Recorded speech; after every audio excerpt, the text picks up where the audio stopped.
બધું બેસેલું જ મેં જીવનમાં એમ. અમારી પાસે ઉપમા લાગે બાપુ કે અકાબા ઘડી તો સાહિત્યનો બેતા બાદશાહ, માયાભાઈ હારે તો સાહિત્યનો બેતા બાદશાહ, ભીખુદાન ઘડી તો સાહિત્યનો બેતા બાદશાહ. આ બેતા બાદશાહ મને ઉપમા છે. હમણાં હું ગોધરાઈ ગયો એમને અલગ ઉપમા આપી લોકોએ કે અકાબા ઘડી આવ્યા છે તેને સાહિત્યનો સાંડ કહેવાય. તો ભાઈ સાંડ નો કહેવાય, બાદશાહ કહેવાય. કે અમારા ગામમાં સાંડ મોટો 1 કલાક સાંડ થઈને બોલ્યો. પછી અહીંયાથી હું ગયો સાસણગીરમાં પ્રોગ્રામ કરવા. સાસણગીરમાં રજૂ કરતા આવડ્યો જ નહીં કે હવે આપણે અકાબા ઘડીને સ્ટેજમાં થઈ રમતા મૂકી કે ભલે હું મેડીમાં બોકડું છું રજૂ કરો પણ નો આવ્યો. બધી કે મારે ઘણા બના મળ્યા જીવનમાં મને ખબર પડી ગઈ છે. હા, અમારું નાનું એવું બાપુ કુટુંબ છે મારું. એમાં જૂના ઝઘડા થયેલા અમારા કુટુંબમાં. હજી અમે એકબીજાનું ખાતા પીતા નથી. મારા અપૈયા છે, અપૈયા ખાવા નહીં. મારા કાકાનો દીકરો અમે હારે ફરવા જઈ તો એકબીજાનું ખાવા નહીં. અપૈયા અપૈયા માતાની બીક લાગે, હજી બીક લાગે. માતાજી નરસિંહ જૂના ઝઘડા થયેલા છે. તો મારા કાકાનો દીકરો હું દસુપા દરબાર છે, અમે જ્યાં આબુ ફરવા તો મેં હોટલ આવી જમવા બેઠા તો 1200 રૂપિયાનું બિલ થયું. કીધું હું આપી દઉં. મારા કાકાનો દીકરો કે તારો અપૈયો છે, મારા તારો ન ખવાય. એ કે હું આપી દઉં. મારા તારો ન ખવાય. પછી મેં દરબાર તમે આપી દો. હું દરબાર આમતા 1200 રૂપિયા લેવા દેવાના. હાજી બીજી હોટલ આવે ને તો 1300 રૂપિયાનું બિલ થયું. દરબાર અમારે એકદમ અપૈયો છે, એકદમ ખવાતો તમે આપી દો. દરબાર બીજા 1300 રૂપિયા આપ્યા. હોલમાં ચા પાણી નાસ્તો કર્યો, 300 રૂપિયાનું બિલ થયું. દરબાર અમારે એકદમ અપૈયો છે, એકદમ ખવાતો તમે આપી દો. દરબારનું મગજ જીવો ગઢવી આજથી હું તમારો અપૈયો છું. મારા દીકરા પૈસામાં પૈ આવે કેવા પે તમારે બધું એક મહિનો મારે કે ચાલી ગઈ જમીન નથી પડી.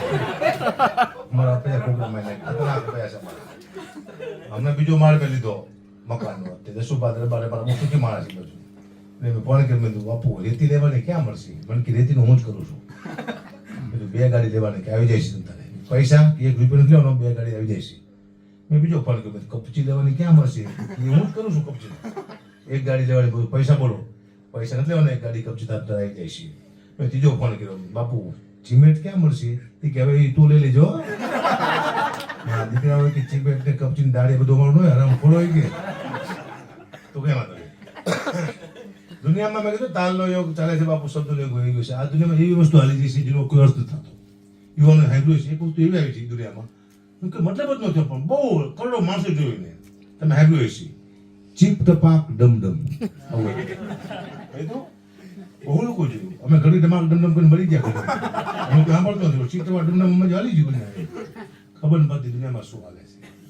લોકગીત વહી ગયા, સ્ટેજમાંથી સારા રાહડા વહી ગયા, સારા દુઆ, સારા ભજનો ગાવાવાળા કલાકારો ડૂબતા જાય છે. 8-10 કલાકાર છે સંતવાણી હાજરી બેઠા છે.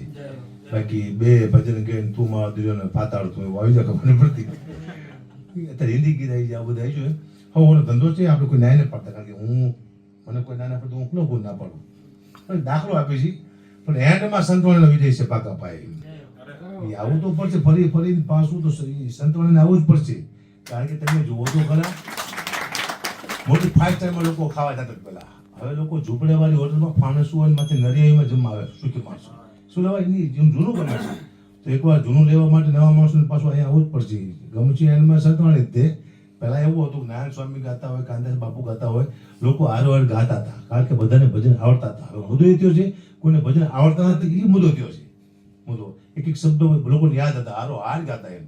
ભજન ભૂલાણું છે લોકોના મગજમાંથી. આ કલાકારને કશું ધીમે ધીમે ગાતા તેને સમજાવતા જ વાંધો નહીં આવે તો હવે પાછું ઉતરી જાય છે.